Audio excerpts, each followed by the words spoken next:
ഈശോയിൽ ഏറ്റവും പ്രിയമുള്ളവരെ, വിശുദ്ധ ലൂക്കയുടെ സുവിശേഷം 16-ാം അധ്യായം 31-ാം തിരുവചനം.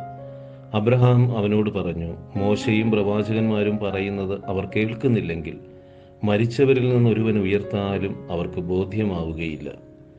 തിരുവചനങ്ങൾ മുഴുവനും നിത്യതയെ ലക്ഷ്യം വെച്ച് ജീവിക്കുവാനായിട്ടുള്ള ആഹ്വാനവും ബോധ്യങ്ങളും പ്രചോദനവുമാണ് നൽകുന്നത്.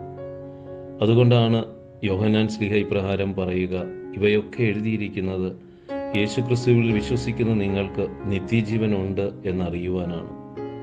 നിത്യതയെ മറന്ന് ഭൂമിയിലെ സന്തോഷങ്ങളിൽ മാത്രം കുടുങ്ങി നിത്യമായ നരകാഗ്നിയിൽ വീഴാതിരിക്കുവാൻ, ലാസറിനെ പോലെ ജീവിതത്തിലെ വേദനകളെ ക്രിസ്തുവിനോട് ഐക്യപ്പെട്ട് അതിജീവിച്ച് നിത്യതയിലെത്തിച്ചേരുവാനായിട്ടുള്ള മനോഭാവത്തോടെ നമുക്ക് ജീവിക്കാം.